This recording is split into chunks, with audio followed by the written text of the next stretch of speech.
often feel like our emotions are so big. Mm. Okay, well, we don't just feel like it. Our emotions are so big. And Yeah.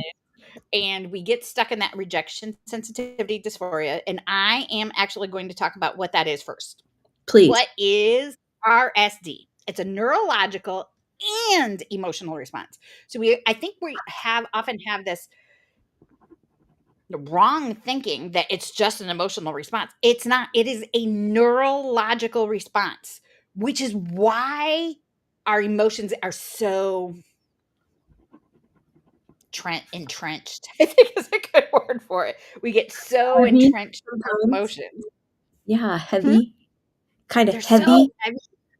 Yeah. So it's not just being too sensitive or taking things too personally. It's an intense, instant emotional pain triggered by real or perceived rejection, criticism, or failure.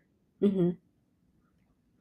Well, and Because it feels huge even when it's a little criticism, like, "Oh, if you would, like, pull your hair back a little bit, your face would be more exposed." That even is something that kinda hits differently. I see that yeah, it's bugging you too. yeah.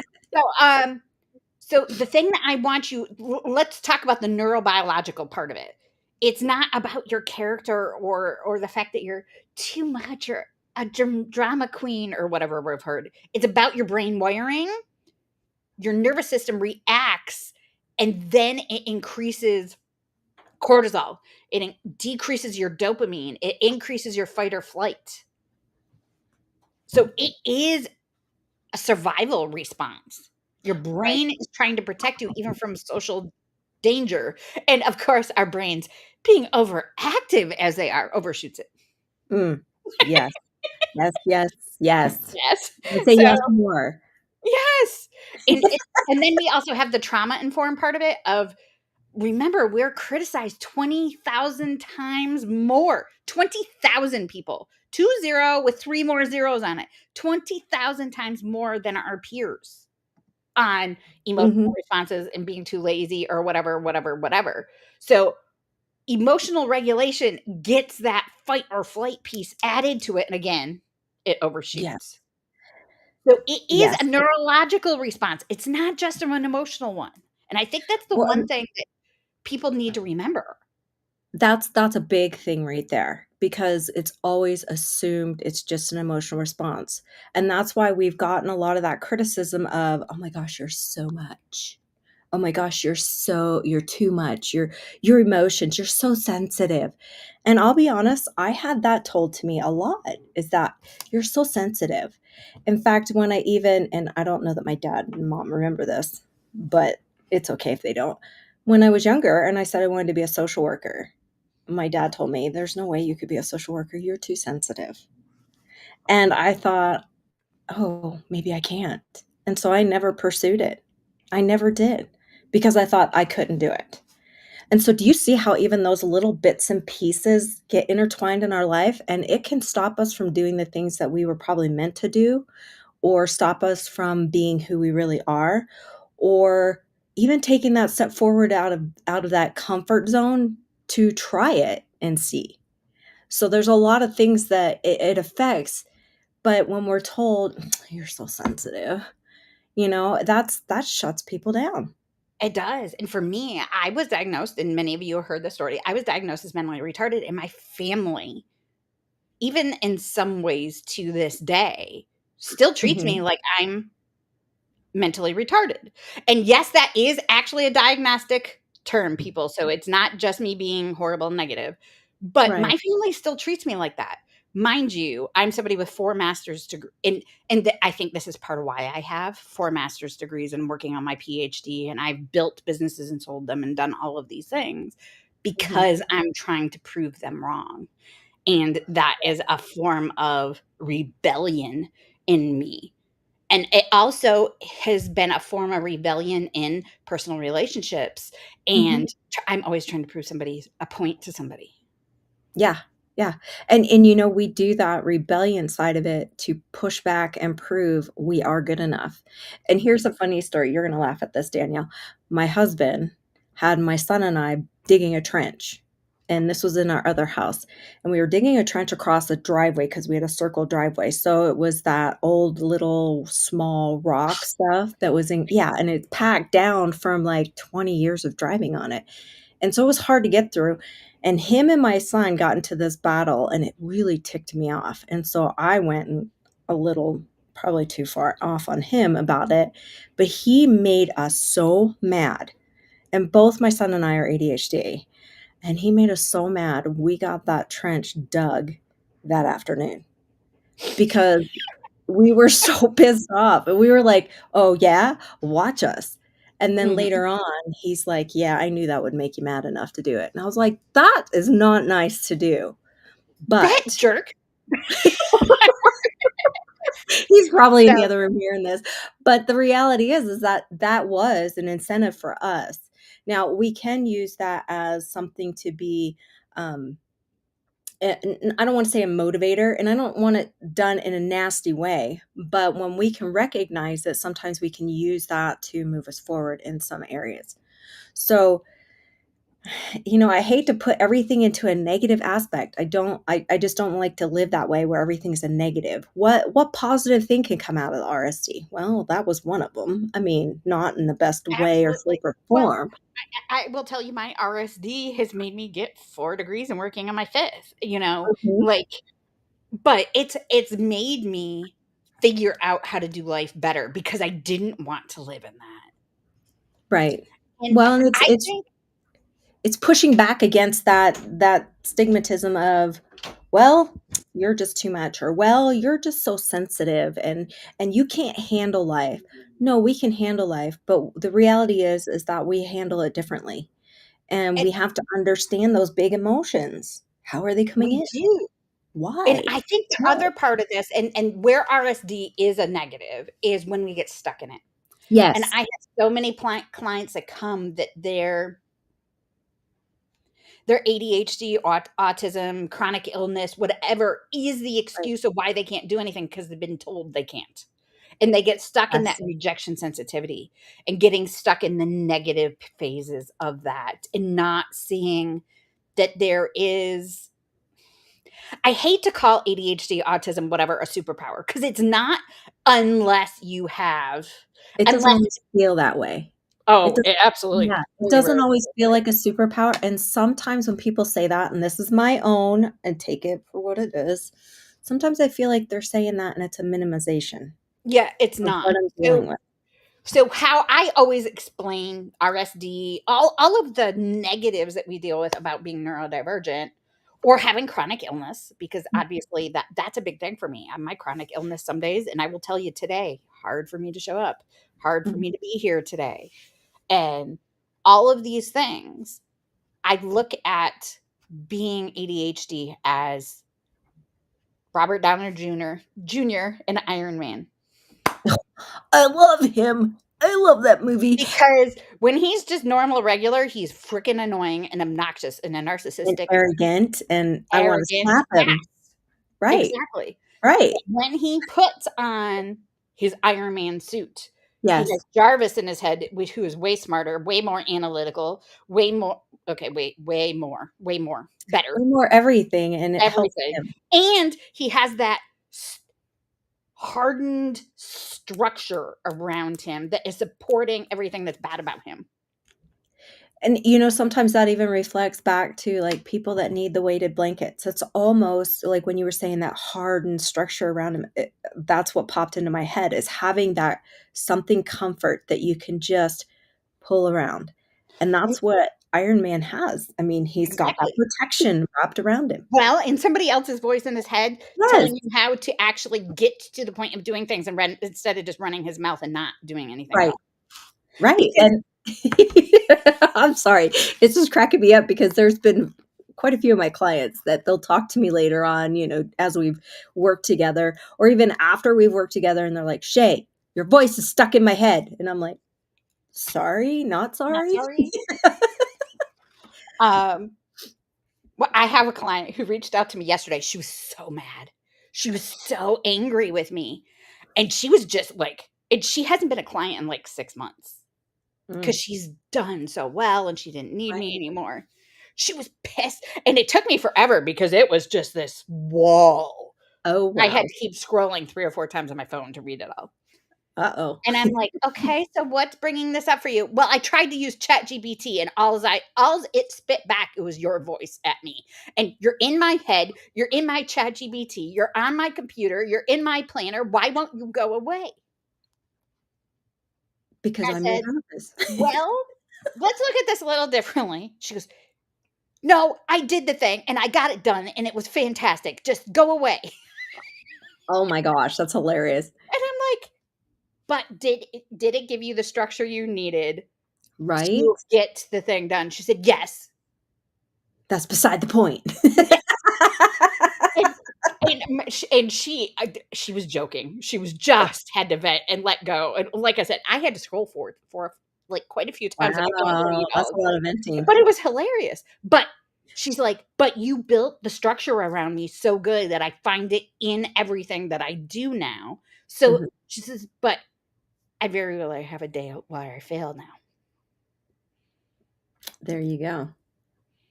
That's what we're striving for with all of this. With all that we're doing is to allow people to not have everyday failures. And let me tell Or you, this woman only worked with me in my group program.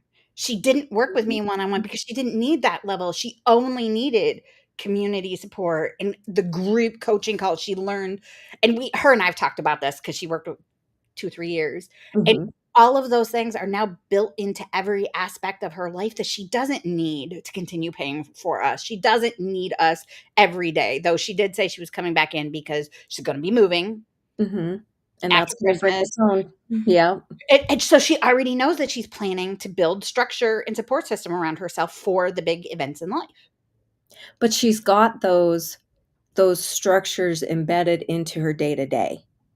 And she knows that there's a community there for her at any time, no matter what. It doesn't matter if she's moving, if she's had a baby, if she's starting school, if she's got kids that have, you know, the ADHD, autism, anything.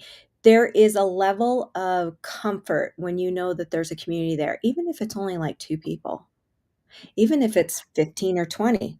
I'm telling you, Yeah. that community support has been a game changer for myself and for other people that, I have been around. Like, even my husband's like, "Wow, since you and Danielle have been working together, oh my gosh, like, you're moving through things a lot faster than you ever did." And I said, "That's because I have somebody I can bounce something off of, not just Danielle, but the whole community, and say, 'Look, I don't understand this. Is this something to do with ADHD? Is this something to do with autism? Is this something to do with chronic illness? Please help.'" And everybody will pitch in and give the support that's needed because, come on, guys, seriously, we are not here as individuals to live individually. We were Absolutely not. never meant to. We weren't meant to do life alone. And humans in general, neurotypicals, neurodivergent, whatever, humans weren't meant to do life alone. We were meant to do No. life in a community. And in the hive system, hello, why I named it hive, was really about your hive is only as strong as the interlocking of each other. We Yes. have Shay who has the things that she is amazing at. Relationship building and support and emotional connection are a huge thing for Shay. I am not your emotional support person. I am not. You need a tip, a It just trick, doesn't think so. yeah.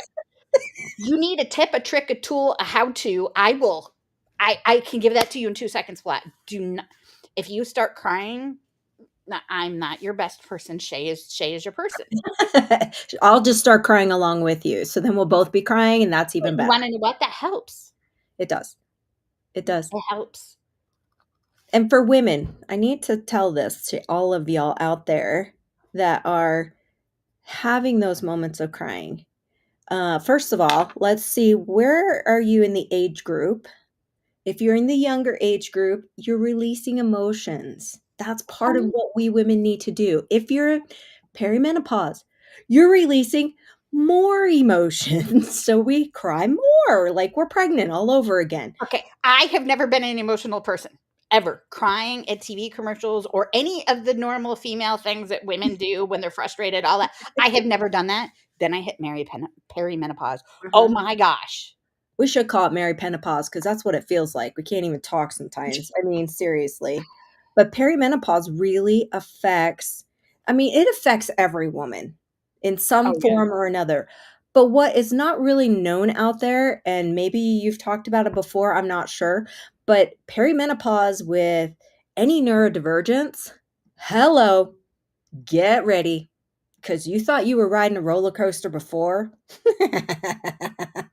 It's time to put the seatbelts on because it is something that we just are not ready for. But it can be exacerbating all of the ADHD, autism, neurodiversity, anything that's in that realm. It can be exacerbated by the perimenopause. You're welcome. So Yes. get your buns in this community because you're going to need some help, y'all. You're going to need some support. Oh my gosh. And RSD was, I always have understood that from a clinical level. Like Mhm. I very rarely had much RSD came up. Now, I say that because I always looked at my rebellious side as not an RSD thing, and it took me a while to understand that my rebellious attitude against things was a form of RSD. But the full on rejection sensitivity that causes the emotional meltdown is not something that I had trouble with. And I've known I was ADHD since my preteens. Uh, Right. but man, perimenopause.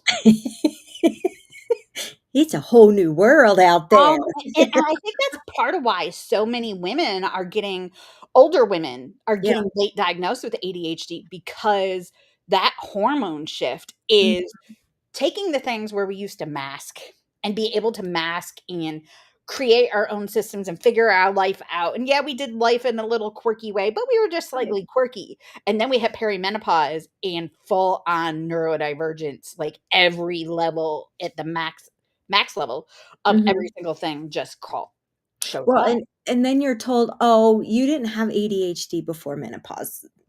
You don't have it now." I'm like, back up a step, okay? Because here's the thing, even though you may not have clinically had it or a diagnosis before, what's to say you didn't have a mild form of it, and then perimenopause hits, and guess what? Now you're full blown in it.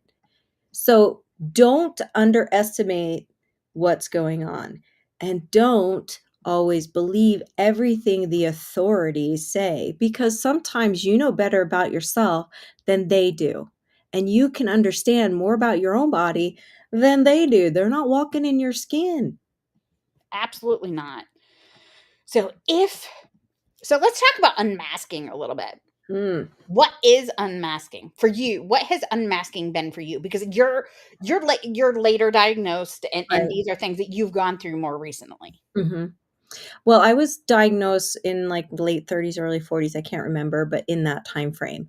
And I really didn't start unmasking till last year, or this year, I should say. A little bit last year, but more so this year. And I think it's because when I didn't have the diagnosis, then I had the diagnosis. I'm like, okay, no big deal. I'm not going to really change much.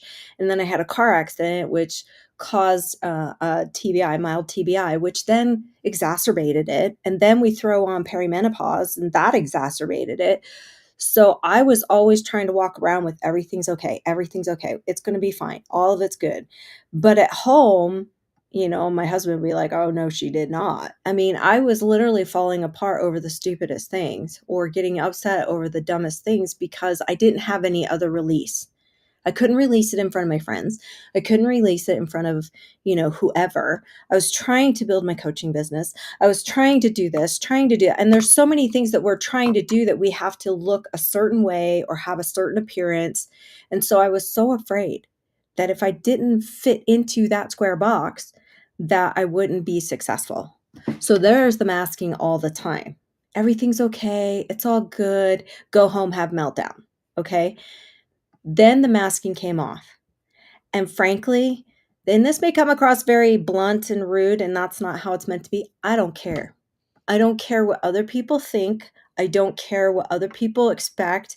I don't care in a lot of that aspects. And that's not saying I don't care about people or don't care what they're thinking. It's this is what I'm trying to do. This is who I am. And so therefore, Your expectation on me, if I choose not to live up to that expectation, that's okay. That doesn't mean I'm a bad person, doesn't mean that I'm awful, doesn't mean that I'm not good enough. It just means I am not accepting that expectation because that's not within my parameter of what I choose. That's it. But we have lived so long masking that we're trying to fit into this mold what everybody else thinks we should. I had one client that came to me, which is what turned the light bulb on. And she said, if you would have showed up like all the other coaches, makeup on, hair done, you know, having your jewelry on, all of that, and looked so professional, I wouldn't have talked to you. And I said, well, what made the difference? She said, you showed up in a hoodie with your hair in a ponytail, hardly any makeup on, and I don't even think you had any jewelry on except maybe a necklace or something. I said, what made the difference? She said, you were relatable. You were relatable to me. Well, guess what, ladies and gentlemen? That's because she was neurodivergent too. So therefore, it opened the door of saying, be yourself because those are the people that you need to reach and those are the people that are your community. If we stand behind this RSD all the time, this masking all the time, life is going to suck. It It just is. does, and sometimes it takes us a while to recognize that we're even doing it. Yeah. Um, I think unmasking for me was I love all of the new TikTok videos and reels and stuff of I don't care club. Oh, yes. I found that last weekend. There's so many of them, and I'm laughing at the neurodivergent ones that are just discovering or thinking, not diagnosed yet, that they're neurodivergent because I'm like, I could fix that for you if you'd listen. I could fix that for you if you'd listen. I could fix that for you if you'd listen. But of course, nobody ever does. And I had somebody get really, really rude because they're still masking. Uh, you know, masking is going along with that perfectionism. And when you drop that perfectionism and you drop that masking, do you know how freeing it has been for the last 6 months or more since you and I have been working together? And especially after our Disney trip. Oh my gosh. I know. I can't wait till the next one. But the fun thing was, is that that was the first time I really was me, like dancing down the street or, shouting at the top of my lungs on a ride with one of the other friends and just being me. That was so free. Chasing Winnie the Pooh and Tigger to take pictures. Maybe. Yes. I mean, we have never really been able to just allow ourselves to just be. We've always been fitting into something, making sure we fix everybody else instead of ourselves. And so we've never been just us.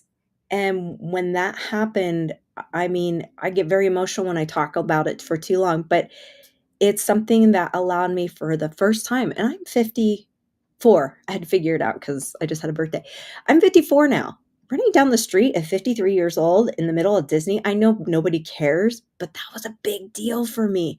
And around here, it's not that easy to do, but when I came back, it made it a lot more easy to do because I had a community that still wanted me to be me instead of fitting into some, here's your box. Unmasking in community is so much easier than trying to do it alone. Yeah. Now, I will say that I unmasked 15 years ago. Actually, yeah, I unmasked 15 years ago, almost a month to the day of 15 years ago. Mm. There's a story that goes with that. But um, I went to my first conference 15 years ago next month. Mm. I'm starting to see in my memory some of these stories come up of me getting stuff ready and people calling me insane. I went to a professional conference that I got selected as a woman Ooh. in tech to speak at. Ah. 15 years ago, very few women spoke at these. Yeah. They were the booth babes and the secretaries and the community expert type people, Right. which there's nothing wrong with those positions, but you will understand when I say they were the they were the teeny boppers of the world. Not teeny boppers, but you get my point. I get it. Yeah.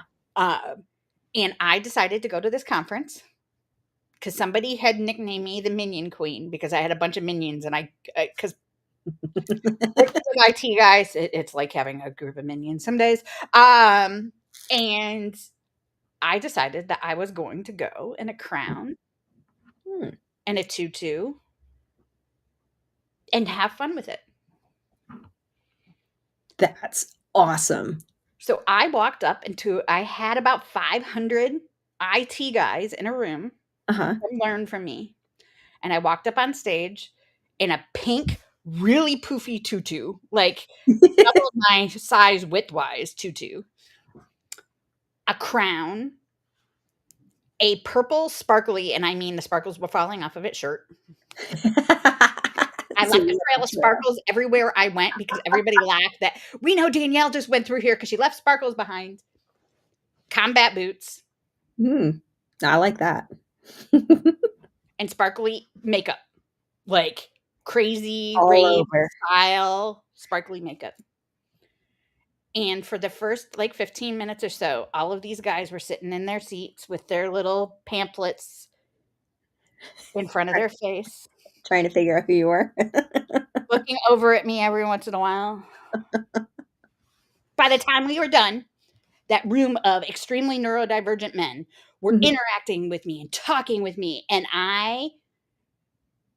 the funniest thing happened. I had an entourage everywhere I went after that. Interesting. Isn't it interesting how being you is what actually drew people to you? Exactly. And that's where I think we miss out a lot is when we're not being ourselves, we're not allowing those that really need to connect to us or want to connect to us to be able to do that.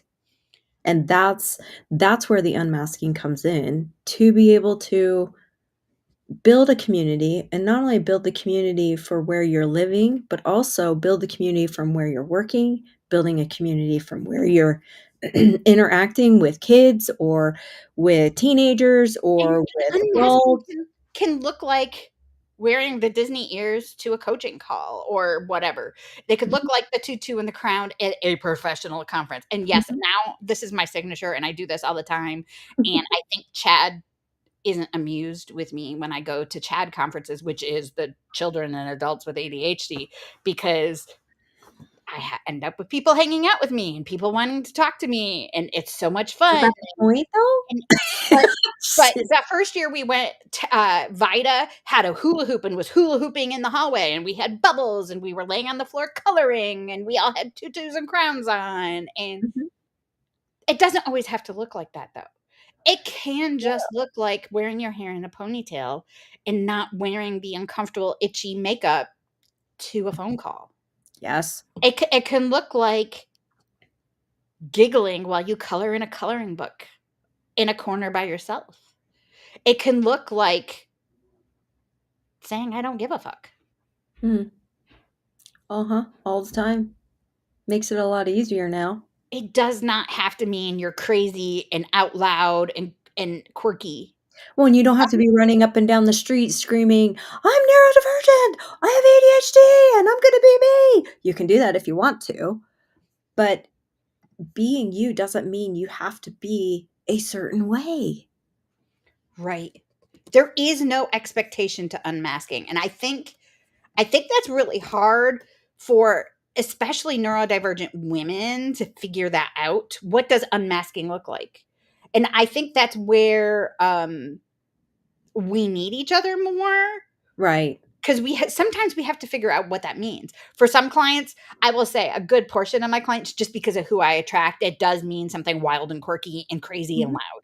And we are indeed out loud here, and we take For a people to reason. Disney to allow them that space to do that and to discover in a safe area, in a safe Mhm. space. Because let me tell you, you could dress however you want and be as loud as you want and giggle and laugh and whatever in Disney World. Nobody looks at you funny. No. And so taking a group of neurodivergents that don't necessarily know how to do that to Disney World just helps promote that because there are others doing that. Well, But and I wasn't even out loud. It was just I was free. You know mm, what I mean? It you there's no expectation for you to be an out loud person or right. outlandish or any of that. It's you're just getting out. You're Mhm. you're stepping out from behind that mask and being you, which is Right. something we need. Women are so locked into so many roles that we focus so much on those roles that we forget about who we were before those roles stepped in. Exactly. Exactly. So, what does being out loud mean to you? What does being unmasked mean to you? What does allowing space for your RSD mean to you? If you don't know, if you're frustrated by how RSD makes you feel, if you're frustrated because you can't figure out how to unmask, come join us at ND Hive. We totally have a safe space, and you can melt down and cry, or be loud and obnoxious and annoying, or be very sweary today. Whatever it is you need to be, Mhm. just be. I Because want when you you're to, being, you're you, and yeah, that's what attracts the others to you. exactly. And the ND Hive has created so many really close friendships and Mhm. relationships. We have created friend groups for other people. And I'm not necessarily the center of every one of those friend groups. I know that we have 3 or 4 different little mini hives of people who have hang out together. I've got my Tuesday night hive. I have my Monday morning hive. We have our Wednesday hive, and everybody has created their friendships so that they gravitate together and get the Yeah. support they need. Oh gosh, support is so underrated. People don't realize how much even this much support can change your life.